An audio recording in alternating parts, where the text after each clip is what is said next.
Of interest, anyway. You met Kieran, Kev? You're right. You got a brew? Doing all right? Not bad. Come in. You're at the ends here. All right. Yeah. Get yourself down there. How's it? Buddy. You'd be good at rugby, tea, mate. Cat.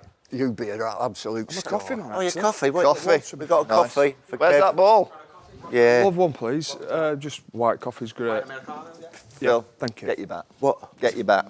Bat? Get the bat. Yeah, Just want what's to see Kev in his stance. Oh, Kev. okay. Yeah, lovely. First thing we do. Last time. Where's that orange yellow ball gone? Right, if Tuffers does all What number are you? Tuffers does all our things, so you'll What, I've never been a number. You've not been a number. Yeah, got it. No, got I've it. never played. Give him a bat. Yeah. Let's see what he looks like. Phil will give you a few tips, Kev, just to... Stand in front of I'll us. I'll probably hold it like Right, well, baseball. a ball from up here usually, don't He's got I? it. He's got it. Look at There you that. go. I come like Curtly Ambrose from a bit high. There you go. Oh, Nice. that's pretty Yes. good. Not bad. That's pretty Just good. one more with the I orange. love that. We know Satsuma. Oh, look at that. Oh, Jesus. Lovely. Oh, yeah. Great Yeah, stuff. nice Well shot. done, sir. Very Nice good. that. Thank you. You're Got in. it. You're in. Now, How are we, lads? We good? Good. good. Thank you. How do you think Cat would go at rugby? He'd be good. He'd be good. Played a bit of rugby, haven't you? Never in my life. I thought you went to a posh school. No, yeah, but they didn't play rugby. Slow light. Well, give over your posh school. Of course it played rugby. No, they didn't. No. I don't think there's a slow light and a bit of a coward. So I don't think there's a position for me. Water boy. I might be the bloke who drives the. The tee on. Wing, a little wing, wouldn't I you? love watching it. Love watching it. Love watching the Lions. Yeah. Obviously, Matt Dawson's mate of mine as well. Loved it with him, and enjoy watching the rugby. I love it. I don't know what's going on because I come from an area that didn't have rugby, from Accrington, Blackburn, Burnley, all Accrington, around there. Stanley. Yeah. You were the footy. But just watch it. Christ. Yeah, Jesus. You go to a match and you can hear them. Boom. Oh, I know. They're massive now, aren't they? Yeah. Terry McDermott. No, not Terry. Yeah. Barry McDermott. Terry used to play for Liverpool. That's it. Barry McDermott. I used to knock about with Alex Murphy, who back in the day were crackers. can, yeah. Alex Murphy. Yeah. Proper. I like him in the barbers. Yeah. Propping me up. Do you remember him, Alex Murphy? I do, yeah. Jesus. Murphy. Tough boys. He had greyhounds. He had some greyhounds. But his missus didn't know he had greyhounds. Where'd he keep them? Well, in a greyhound keeper, it used to look greyhound? after. Great. Yeah. A kennel. Yeah. You know, in a trainer. In a tray. He had a- What, massive shoe? Oh, they were proper greyhounds. But his missus Racing didn't. ones? Yeah. Do you remember Wade Dooley?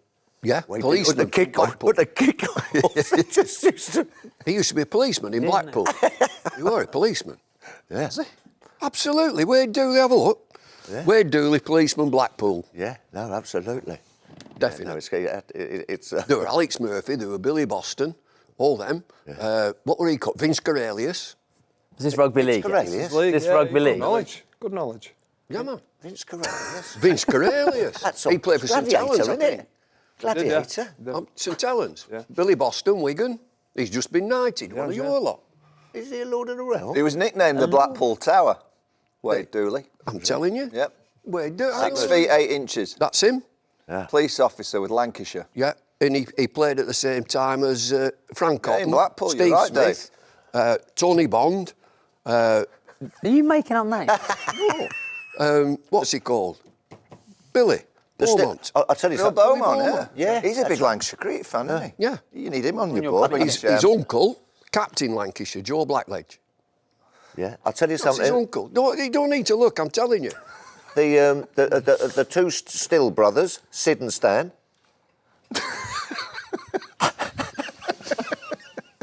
Stand still. Hey, Kev, what's Ellery doing these days? Yeah, he's Lively. he's a gentleman. All right. Yeah, he is. Yeah. When was the last time I saw him? Oh, well, probably early 21st century. Right, A long time, so- like 20 odd years. Well, he was my hero growing up. Yeah. So that great Wigan team.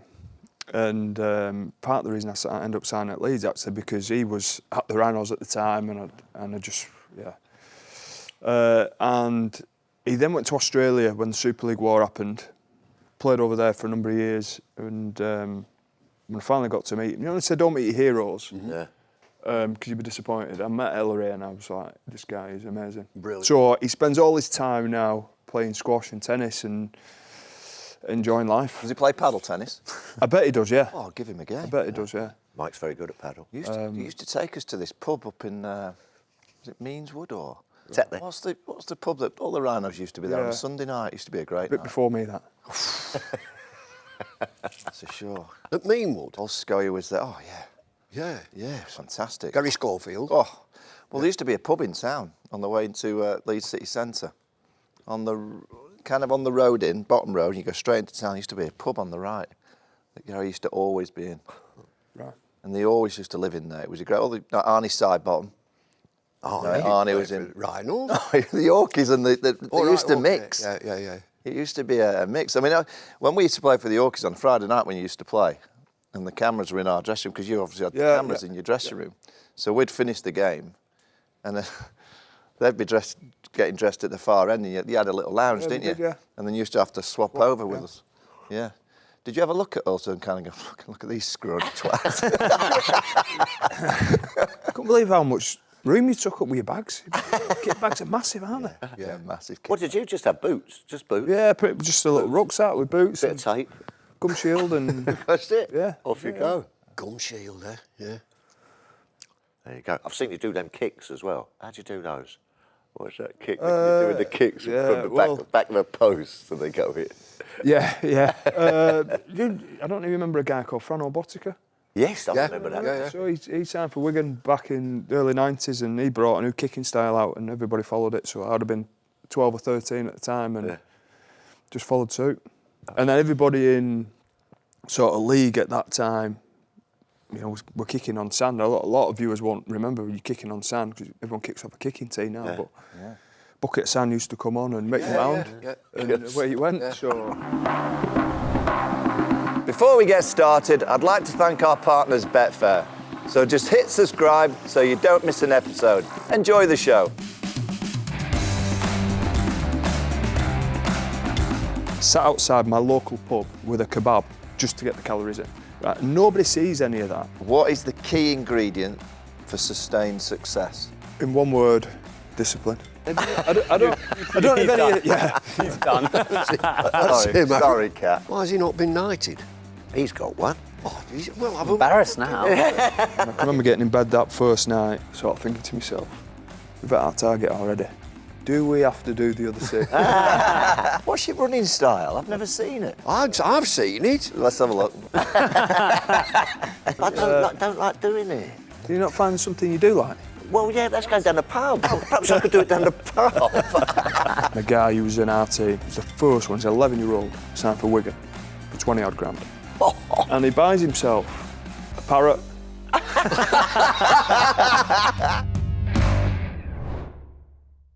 When you were at school, were you always going to be a rugby player? With that, you're from teenage, early teenage? I was an Oldham Athletic fan growing up. Right. So I'm from Oldham. And then I started to play rugby league. I didn't know rugby union existed. I didn't know there were 2 codes. But Oldham is a rugby league town, so I went to my local club. And back then, rugby was a bit like what football is now. You could sign pro very early. I signed pro at 13. 13? And that's why when he asked me about having a cricket bat, like if you think from 13 I was on a pathway to be a pro rugby league player. So other sports, although they encouraged us to play other sports, I spent all my time trying to train to be a better rugby league player. But I loved playing football at school. Yeah. So what position? That was What position? played up front. Play football? Played up front. Up front? Yeah. Striker? Striker, yeah. What does a 13-year-old rugby league contract look like? We get paid. Really? Yeah. Or you did back then, you don't now. So Right. they changed the rulings on it. You can't get paid now till you're 16, but back then, I mean, there were guys getting thousands. The guy I played with, I tell this story, we were playing for Lancashire under 12s, and a guy who was in our team, he was the first one, he's an 11-year-old, signed for Wigan for 20 odd grand. A year? This is going back to 70. 92, 93, right? For 20 odd grand. And he buys himself a parrot. So he buys himself a parrot. Right? And at the time, you might remember, but everyone wearing shell suits, and then these jog suits came out though. There was matching jog bottoms and top and Nike Air Max. Do you remember? Everyone had these matching. Are they poppers as well or not? What is that? I don't know, poppers down the side of your... Yeah, they were still around then. They were still around. Yeah. And he must have emptied a JD out. He had all these different tracksuits turn up for Lancashire training. And he bought this parrot and left his bedroom window open. It flew away. Oh. He bought another one. And you think he learned his lesson, but left his bedroom window open, it flew away again. But didn't bother because he was 28 grand. And so I was playing with lads who were suddenly from sort of working class northwest towns who were getting given thousands and were just blowing money as teenagers. Did any of them make it? You know, that's an early age, isn't it? Yeah, well, that's why they changed some of the rulings on it, because clubs were just throwing money at kids and there weren't many coming through. Actually, from my age group, there's probably only 3 or 4 that went on and had good careers, like sort of 10 years playing regular first team rugby. The amount of thousands clubs wasted back then. Well, there you go. I'll tell you what he should have done. He should have bought himself a pigeon, not a parrot. You're right. Because they come back. Correct. Yeah. Well, you know, Marty Panesar had a parrot. Did he? Absolute true story. This around. I'm captain. Can't remember what year it is. We've been playing. Go on. And I'm sat in my garden in Derbyshire. It's a Sunday. These parrots arrive. No, true story. I'm with all my family, mum and dad. We're all sat around having a barbie. My phone kept on ringing, and it was Monty. Have you found it? And I kept on looking, going, not answering 20 players on a Sunday. Eventually, it's probably about the 4th time. My dad says, you're going to have to answer it. Could be a problem. So I've answered the phone. Monty, what's up? He went, Skipper, he said, I've got a problem. I said, what's your problem, Monty? He said, my parrot, Gary, it's gone missing. Gary? I said, Mont, I'm in Derbyshire. Where are you? He said, I'm in Luton. Yeah. I said, what the fuck am I going to do about your parrot that's gone missing? I said, well, he said, I thought you might know someone who'll get it back. Get off. That's the my life. Yeah. Do you know Gary went missing. The pal of mine, where I used to live down Bramhall, he was a tasty character, John Joe, I won't tell you his last name. He had 2 parrots as security outside. So if anybody turns up, they squawk like fuck. Yeah, geese like that. Geese are like that. You're going to see them, aren't you? You know, parrots aren't going to hurt you. No, he knows when they start kicking off, that there's somebody around. Will they carry you, the parrots? Did they used to John carry? Joy's. Will they carry you? Cage fighting, it's not for me, that. Adam Hollyoake tried that. He did, he got hammered, didn't he? Yeah, and he's a tough boy. Yeah, he is, yeah. There's been some rugby players that have gone in the ring, haven't there? Yeah. Sonny Bill. Bill. Yeah. Another Aussie called Paul Gallen. He's fought recently, hasn't he, or is he fighting? He fought Paul Gallen. Right. Who, I think he got beat actually, but... Who did? Sonny? Sonny, yeah. Sonny Bill Williams. Biggest biceps in the world. Yeah, he's a big man. He used to turn up at all the cricket in Australia, in the com box. When I was working for Channel 9, he'd always come in. Sonny Bill? Yeah, definite, yeah. Seemed a nice fella, Yeah, he's a nice guy. Nice guy. A nice guy. Yeah. I reckon of all the cricketers, there's only really Smokey, Adam Hollyoake, that could have got in the ring. Big Fred. Well, Fred, he had that one bout, didn't he? One bout in Manchester. He was like... He's unbeaten. He's undefeated. He was like a helicopter, wasn't he? Barry McGuigan's got him, use your jab. Who, Fred? He went in the ring and he... Well, I think he said... thought he was bowling. No, I think, didn't he say the first punch he did, he sort of detached his bicep or something? Or Yeah. ruptured his bicep. And then when he went, what did he do? Not that thing he went to America. WWE, didn't he? WWE and got a massive contract. And his wife said, do you really want to do this? No. The fitness in your game must be crazy, though. Oh. I mean, the boys are big now, aren't they? Yeah, so both codes. So I'll talk about rugby, and I'm passionate about both codes. I only played rugby union for a very short period of time, but yeah, the boys are fit. Yeah. And they work incredibly hard. You know, that's the great thing about being an ex-player and still being around it, because I love high performance, and I love being around people who want to make the best of themselves, and the lads are great. Love it as well. Both codes, like, to be able to... What I've always wondered is, after, like the boys, I mean, I watch a bit of rugby and what have you, but after a game, you know what I mean? You've got knees, you know what I mean, elbows. Ow! You know what I mean? Ow! It doesn't hurt. you got about a 6'8" fella trampling all over your head. I mean, Well, you know what I mean? And then you all have a drink and a cup of tea with them. Yeah, I know. And they're all in the dressing rooms together having a beer afterwards and swapping shirts. And Yeah. Does that happen after every test? Yeah. Or is it the end of if it's a series? So like the Lions in Australia, would they have a beer after every test, or will they wait till the end of the series? No. In cricket, it's the end of the series. No, they'd have had a beer after every test. Yeah. Really? Yeah.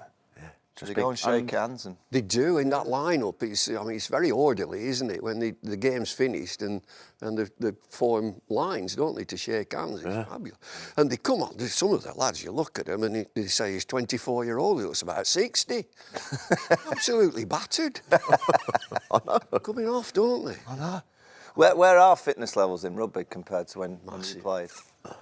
It's a good question, this, and I actually think when I look back at rugby league, I actually think, I don't want to sound like one of those old pros, right? But it might be quite controversial, this, but I reckon the game was at its fittest by around 2005, because you had the first influx of science that were guiding, whereas the science now dictates. So everything's monitored, everything's measured, everybody's pulled back. So they're incredibly fit and tough and strong. But I reckon we got more out of players back in 2005 than what we do now. So, and some of that's great because it's from a welfare perspective. We're looking after players. We're making sure they're not born all the time. We're making sure, from an injury point of view, they're in a better place. But actual fitness levels, I don't think. I think 2005, you probably squeezed everything you could out of a player, whereas now, I reckon they're just as fit, but there's a bit more. Is that because in 05 you wouldn't have had kind of the monitors to be able to monitor the bodies as much as you do now? Yeah, so they were just coming in, but the scientists were still finding the way of what's best for that group of players or that individual, and whereas now they've got 20 years of data and research behind it where it helps support and guide. Are you limited on how much contact you can do in training? Yeah. But how is that governed? Like, is that just everyone agrees to the code and you just, the governing bodies take it as a word saying you are looking after them? Or is it, because I don't understand, like you do a training session on Tuesday and it's like, oh, we can only do it 45 minutes. Yeah, contact. It is, from what I understand, there isn't any governance on it. All right. Not like the NFL where they're really strict protocols. But I think as a coach, you understand there's some bits we have to do in the week to get them ready to play. But we're quality over quantity. So let's get this done in the shortest period of time, the safest way possible, so that you're ready to play. You're in the best, because the days of born and going on a Tuesday, it don't work. You're not going to get that performance on a Saturday if you do that to your players. But you did in 2005? Or you did? We did an element of it. So this is where League and Union are different. So League had a history of doing very, very little born. Throughout all my playing career, we did very, very small amounts of it. Union did a lot more. You listen to a lot of the guys, when Union went professional back in 95, 96, they would do a full-on session on a Tuesday where it was worse than a game. And a lot of them were scrapping with mates in training. We didn't see that. I didn't see that in League. It might have happened before me, but I very rarely saw any scraps in League in training. Whereas Union would regularly, each week, there'd be a scrap somewhere. And what is the training kind of? Does it differ from Union to League? Yeah. And what's the difference in terms of what you do in League to Union? So because it's based around ball in play, so without being too technical here, but ball in play in a game of League is probably about 60 minutes. Game in play in Rugby Union is probably about 33, 34 minutes. Right. Both the same 80-minute period. Yeah. So clearly you have to train them differently. And then you look at a Rugby Union team, you have all sorts of different shapes and sizes. The great thing about the sport, because anybody can play. You can be 4'2" and get a game as a scrum half. You can be 6'4", Ducky. 6'8", playing the second row. Yeah. You could be 130 kilos, you're a prop. Yeah. So there's a size and shape for him, whereas Rugby League's a bit more, everybody's similar shape and size and fitness.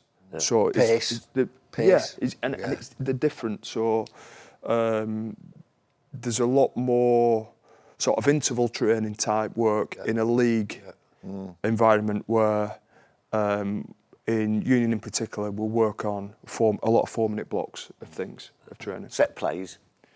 And a lot more, so it's a lot more technical and tactical. I like to, when I'm asked to describe or find the differences, it's chess and drafts. Right. So drafts is rugby league, it's fast moving, it's quick.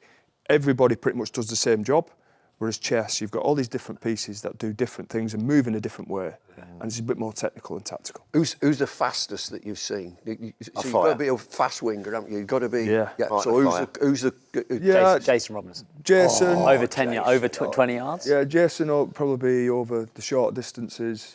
Mike Fire, I worked with a guy in Leicester in England who was just glided, a guy called Anthony Watson, who was a great player who retired recently. Rob Burrow, over short distances, was incredibly quick. A guy called Mark Calderwood, just a freak of a 400, 800 metre runner. Do you know the track up at Leeds Beckett? Spent a lot of time on there and he would just fly around here. So Martin's got a statue. he has, at Wembley, There were Jim Mills as well. Do you remember him, Jim Mills? Yes. Yeah. I played with Jim's son, David Mills. Yeah. Who's the legendary commentator? The Cook Eddie fighter? Waring. Eddie Waring. Hey. He missed it. Yeah. Who was the poor fella who missed the kick? Was that Leeds? In the mud? The two brothers, Fox. Wakefield. Was it Fox West? brothers, yeah. Fox brothers. Right in front at Wembley. Don Fox. Poor lad. Yeah. Eddie Waring. And Ray French has just passed away very recently. Yeah, Ray, he was Eddie a lovely Waring. fella. Stick to Cricket is brought to you by Betfair. You mentioned your late great mate Rob Burrow. Can I just read out some of your challenges that you've completed in the last few years? 2020, 7 marathons in 7 days. Ooh. 21, 101-mile ultra marathon in 24 hours, under 24 hours. Ooh. 22, 7 ultra marathons in 7 days. Are you feeling sick yet, Phil? 23, 7 marathons plus an extra mile each day. 24, running home for Christmas, 230 miles in 7 days. 225, 7 in 7 in 7 challenge announced. Are you training? I don't really stop. Can I correct you on the second one? Oh, go on. 101 miles in 24 hours was actually 104, right? Because we got lost twice. Give over. Turn left. We had a guy navigating who got lost twice. And One in job. South Yorkshire. Yeah, He had one job. One job. He was only with us that year. But, Kev, you're getting into the millions of what you're raising for motor neuron disease. Mate, well done. Obviously, Rob is a great guy. Yeah. Is that your driving force? Yeah. Yeah. Yeah, it's, when we started out, and I'll give you the shortened version of the story, but Rob got diagnosed, and then you want to help a mate who's been diagnosed, and knowing what rugby league lads earn and where Rob was, Rob had just started his coaching career, and I was back at the Rhinos, and thought the best way we could help him was to get our team back together and raise some money so that whatever happened, he didn't have to worry about any financial issues or problems at home, because people who are diagnosed with MND, 50% die within 2 years. A third died within 12 months, and none of us knew how long Rob had. He's got 3 kids under 10, so he's diagnosed and make him a promise that by the following Christmas, this was Christmas 2019, 19th of December, we went up to meet Doddy Weir. I made him a promise on that journey back that he'd have an amount of money in his bank account the following Christmas morning when he woke up. And then all our team rallied round, Rugby League rallied round, Rugby Union, all the different sports rallied round, and we had a couple of wonderful events that set the fundraising going. And then the craziness hit us when COVID came in 2020, you all remember. Lockdown, everything closed off. You could only go out your house for an hour a day. Professional sports stopped and then started again with no crowds. And this continued throughout 20, but we got to September 2020 and I knew we were short of the money that I promised him we'd raise. So I said, right, I'm going to have to do something, or at least if I fall short, I need him to see me put myself through it so that he knows his mates are around him. And that's when we came up with the original 7 in 7, which by this stage I'd ran 6 marathons, mainly for prostate cancer. It's charity that's particularly close to my heart, and never done a back-to-back marathon. Rob were number 7, so came up with the idea, right, I'm going to run 7 in 7. Didn't know whether I could do it. Oof. BBC got behind us because there was nothing else going on. And people felt sorry for us because they had all this furlough money, couldn't spend it, couldn't go out and eat because Rishi had sent everyone out to eat, if you remember, and then everyone got COVID and we all got put back in indoors. So I put it in Google. I wanted people to take us seriously. What's the average time people run marathons? Less than 50% do it under 4 hours. So I was like, right, I'm going to do them all under 4 hours. We announced on BBC Breakfast, and I got home, I made it in my hands, going, right, how do I train for this? What do I do? Target was to raise 77,777, because then I knew we would hit the target for Christmas for Rob. And we set out first day with 40 grand. We finished day 1 with 100 grand. And I can remember getting in bed that first night and sort of thinking to myself, we've hit our target already. Do we have to do the other 6? Do I really have to continue with this? And we did the other 6 and we raised 2.8 million. Oh, and the whole thing was just bonkers. It was bonkers. Incredible. How do you train for it then? Because I did the marathon London, this one, and I loved it. I actually, not the actual marathon, it's horrendous, but actually the training for it, when I retired and it was like, gave me something to do. Not as in like something mentally to prepare myself, I like something to challenge, but how do you, like, running a marathon is just totally different to running 7 or running for 100 Did you miles. break 4 hours? Yeah. Did you? That's good effort. That's all right. Not, I'm going to try and get 3 what? 3:16. I did mine. It's good. But I think I've got a bit more in me, so I'm going again. You're going again, are you? Yeah, I'm a bit like. 7 in 7. You should take a sheep with you. Well, should ride sheep on a it. lead. Should ride it. yeah. I'm tempted to do. I've always said I wanted to do a challenge, like a challenge or something. Right. This is the first time officially I've now announced I wanted to do something. Well, Rob's, when are you starting this one? December. I don't want to jump on his. I don't want to jump on his bandwagon. Look, Brody joined for one stage. He came and joined us. I'm not jumping on Rob's thing. Brody ran for how long? No, well, he a very short amount of time, and he ended up, like through these. When you're out on the road for an amount of time running, and it's day after day, your mind takes you to the craziest places. Yeah. But Brody had ran a bit, and he ended up getting a backie by. You remember someone gets on the backie by? Yeah, for anybody who don't know, watching. It's what we used to say in the 80s. Giving him a backie. On your chopper. Yeah. And the guy who gave him a backie, Martin, you probably know him actually, owns Arc Inspirations in Edinburgh, a couple of bars and what have you. And he's been great and he's a big supporter of what we've done. And he's on his bike and he's had to stop. And he gives Brody a backie. Now, Martin must weigh about 115 kilos. And I don't know what Brody is, but I'd say he was in excess of 100 kilos. Yeah.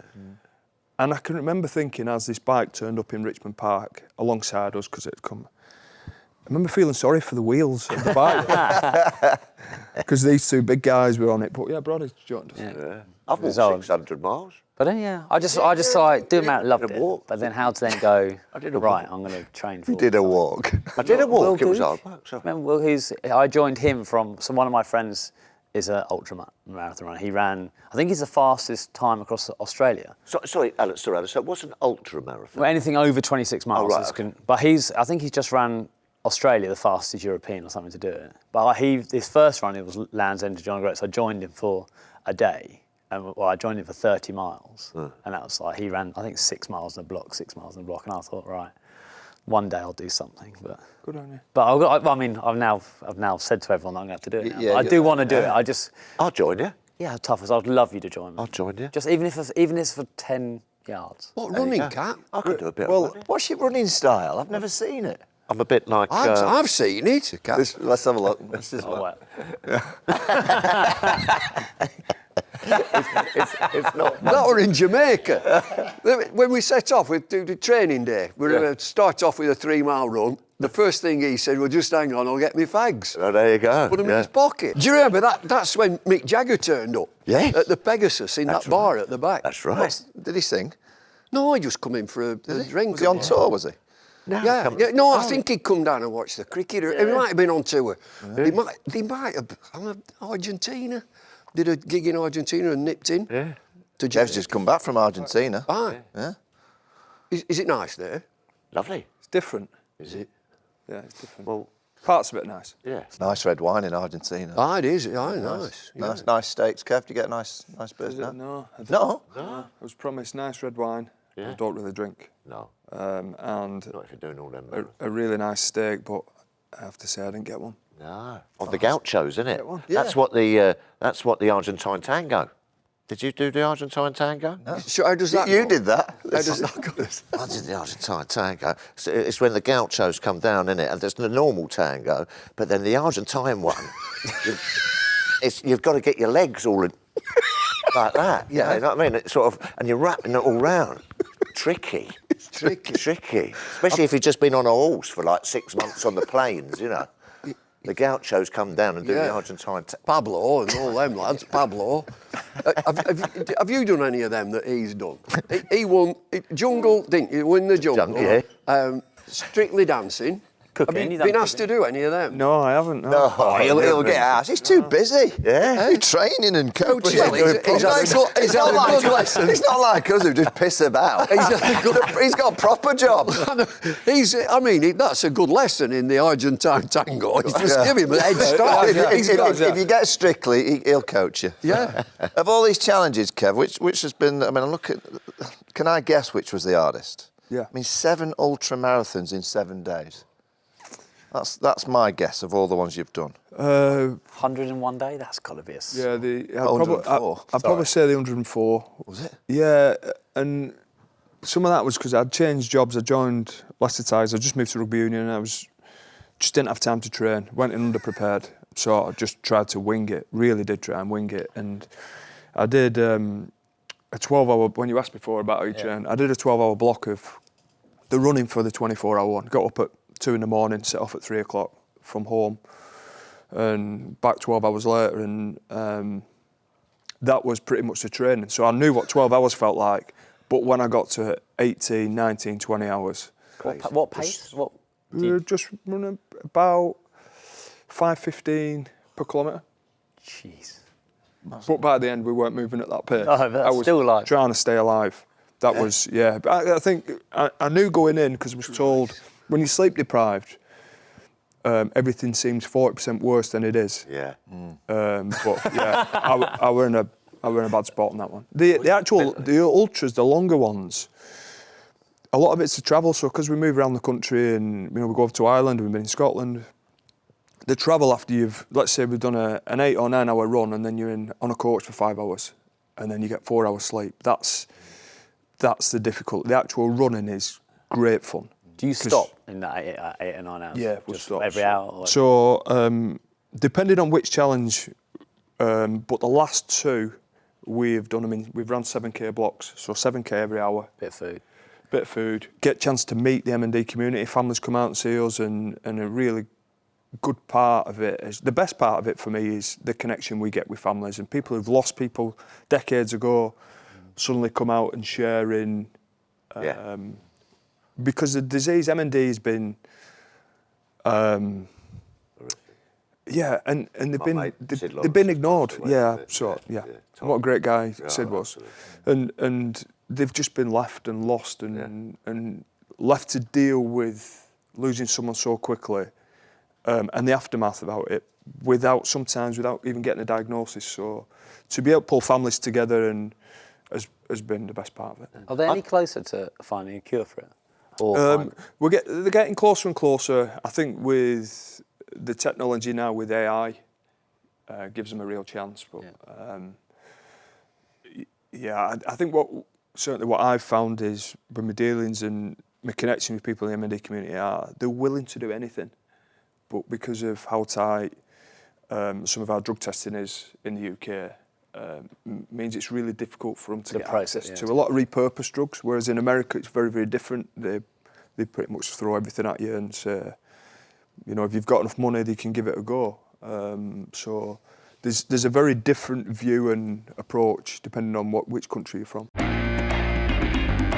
Stick to Cricket is brought to you by Betfair. Kev, where do you get your mindset from? Yeah, I was just going to ask that. I mean, obviously, you made your league's debut when you were 16, so you're a pro. You just had 13. And then you obviously have a great career, and now you're doing all this charity work. So you're clearly a great person. But where do you get that from? I want to say rugby. Like, I'm pretty biased because I've worked in both codes, but I grew up playing rugby league in very much of a working class town. So I just think some of the values I grew up with have stood with me. And when I've always been in a team. I love being in a team, and that's the great thing about the challenges now. I'm part of a team who are trying to do something good. Mindset, I'm probably at my best when I'm in a tough spot, and I was with my career. So to be able to use that now, of put myself in a tough spot and being in a bit of a hole at times, but fighting a way out has been something I haven't minded doing. And I think when you're driven by a mate who's got MND, and now by so many other people who are diagnosed or have been diagnosed, and have seen the effect we've been able to have to help families, then that's been a huge driver for us. The money's really important because that's the thing that's going to find a cure. But probably more deeper than that, the connections and letting people know we care about them has been right at the heart of this as well. Because it's interesting about mindset, because I've never really had it. You know what I mean? No, I haven't. You know what I mean? But I like playing and everything. But I hated training and what have you. My wife. Why? I don't. What? This is what I'm going to ask him, because you know what I mean. My wife's just bought me 4 sessions, PT sessions, with a PT trainer at home, and I'm not looking forward to it. You know what I mean? You know what I mean? I don't really want to do it. You know what I mean? Never really wanted to do it. No. You'll just start with a few squats, Well, Phil. yeah, but I don't like doing it. Do you not find something you do like? Well, About your dancing? Down the pub. About your dancing? Perhaps I could do it down the pub. No, but I've never. I mean, you know, Cookie loves running. You always sort of, you know, you quite like your training and your paddle and everything like that. I've never really. I like playing the game, but I never liked doing the work. Really, it just didn't. No, but you know what I mean. Makes you sweat a lot. Well, yes, and I've got sort of I get rashes when I sweat. Yeah. But you know what I mean. So where is that sort of mindset? To sort of, you know, I walked 600 miles. Oh, crikey, all right. Where did you go? Where did that? Up and down the country for cancer, Macmillan Cancer Relief. Did you start in one place and finish in We had one? the Leicester Tigers girls rubbing up. brilliant. Yeah, rubbing her feet and everything. It was cracking. You do circles, or did you start in one place and finish in another? No. We did roughly 24 hours a day. Yeah. What, you walk for 24 hours a day? No, not 24 hours. No, hold on. We did 24 miles a day. All right. 24 miles a day. But that's quite a long walk. No, it is. Yeah, but I reckon that's what you should get into. well, there you go. But I don't know how to get into it there. When I ever sort of start running, I go, oh God, you know what I mean? Do you sort of go, yes, I love it? He did. No, I don't know. I try and train every day, but I don't run every day. No. The pain of what comes in my own head if I don't do it is worse than the pain of doing it. If that makes sense. I'm a better guy if I've trained. Yeah, right. Or I've run, or I've got a session in a day. Is that physical pain or? No, I mean sort of, if I don't do it, just what's going on in Is it addictive? Yeah. Yeah. Yeah. See, I should be good at that then. And see, the thing is as well, like, if we look around the table, you guys were all gifted. Yeah.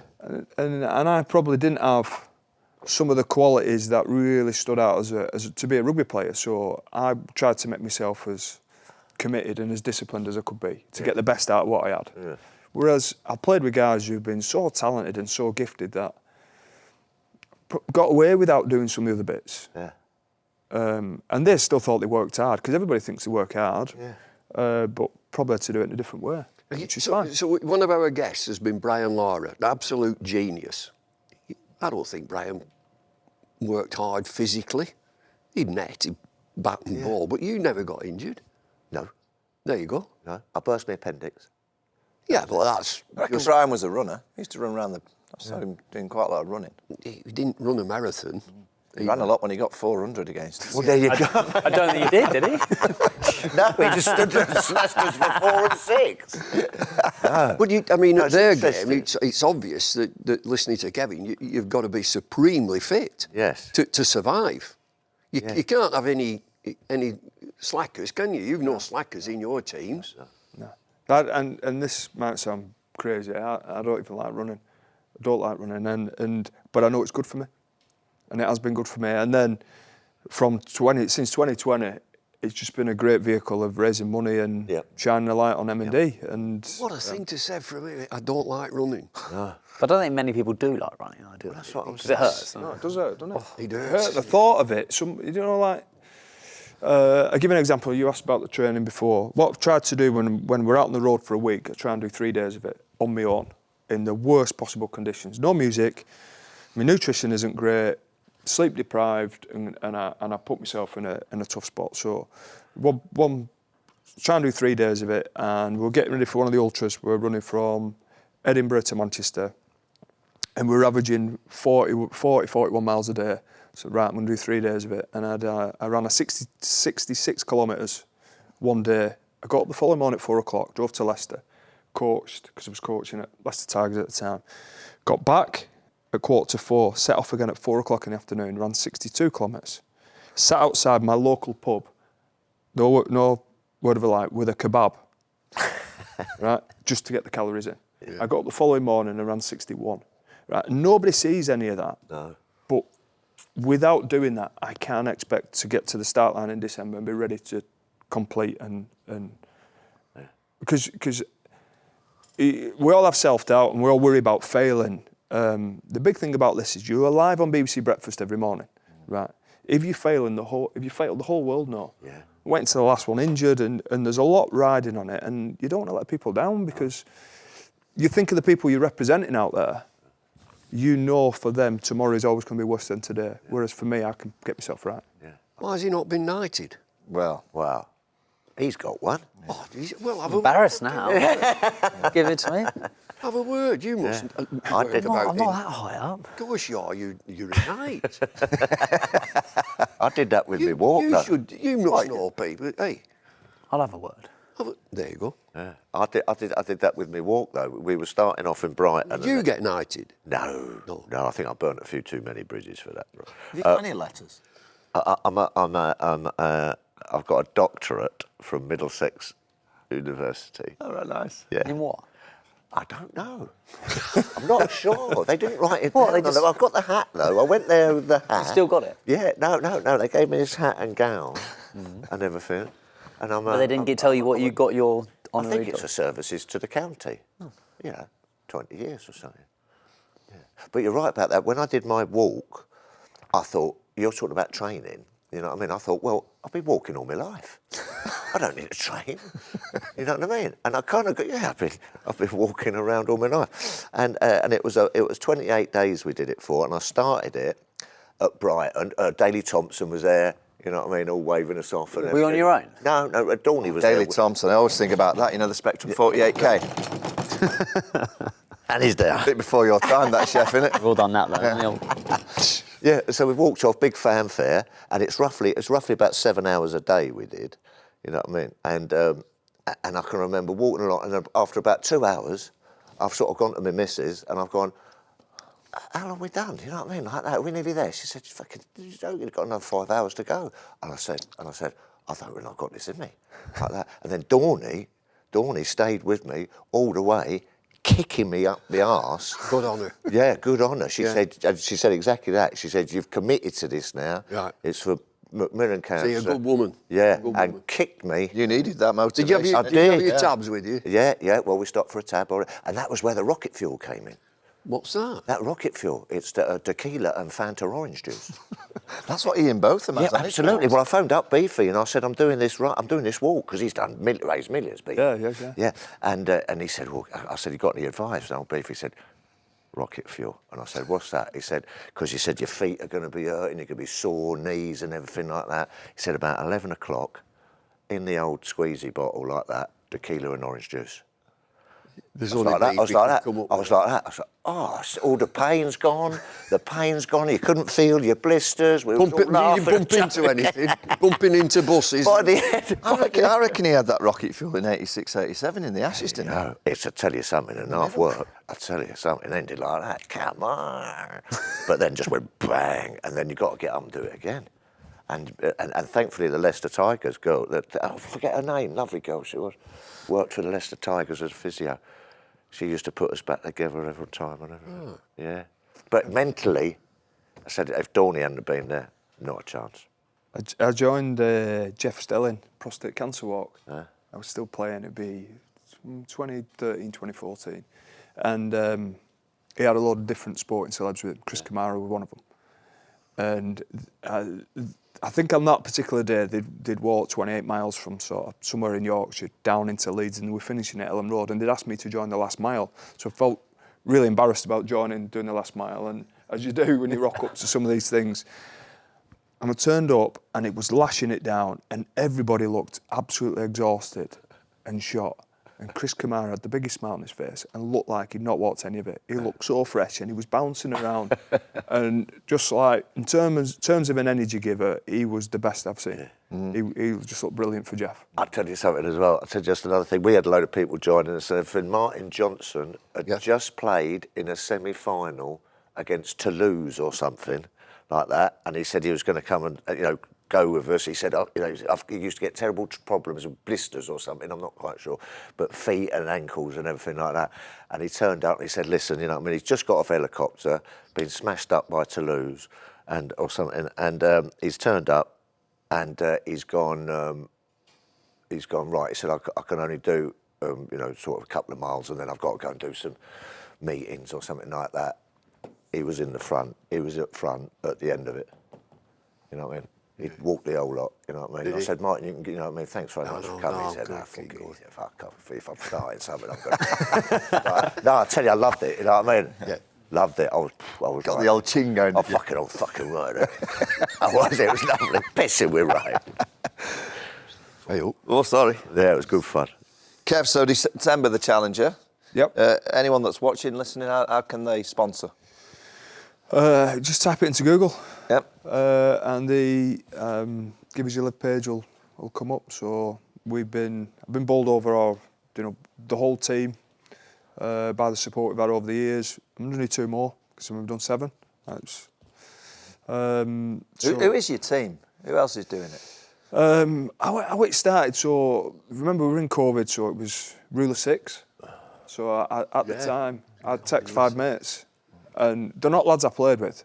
They're just mates from home, from Oldham, because at that stage you couldn't go out of town or out unless you were working, and so there were mates who had just friends and said, do you fancy supporting me with this? They didn't quite know what were going on.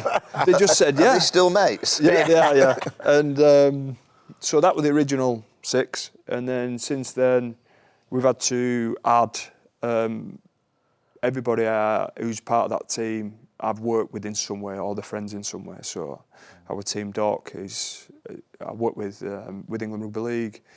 Now physio was the best physio I ever worked with at the Rhinos. So we've just got we've got a great team now, and there's ranges between 16 and 18 depending on somebody's got a wife who's pregnant and they can't do the whole stint. But the numbers change, but it's a great team. Stick to Cricket is brought to you by Betfair. Kev, we finished with some community questions. Oh, yeah. So we get a few questions sent in. We've had a couple of good ones for you, actually. Can you name us the top 5 Rugby League players of all time? Oof. Well, I'm going to start with Billy Boston. Right. Oh, It's been Right, nice. humble. Billy Boston. And rightly so. Ellery's got to be in there. Yeah.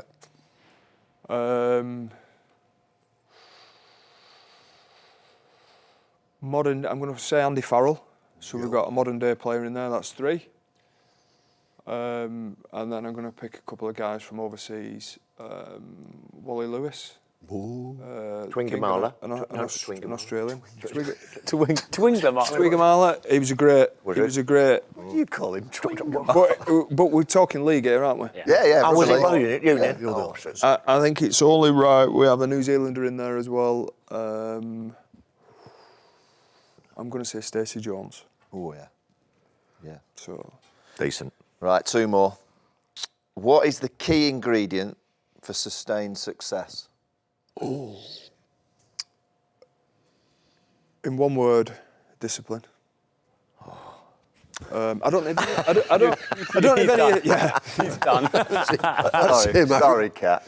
I don't know if anybody saw the Usyk interview after Yes. his last win. Yes. And he was asked what keeps him motivated. Yes. And he said, he dismissed it and he said, it's not to do with motivation, it's to do with discipline. Yeah. And he's Great shout. Just discipline in your life. Right, this is the last one to finish. What's better, rugby league or rugby union? Oh, hello. To play rugby league, to coach rugby union. Why? Because that's pretty much how my career's mapped out. Kev, brilliant. Well done, Kev. Well done, mate. Really good. Well done, Governor.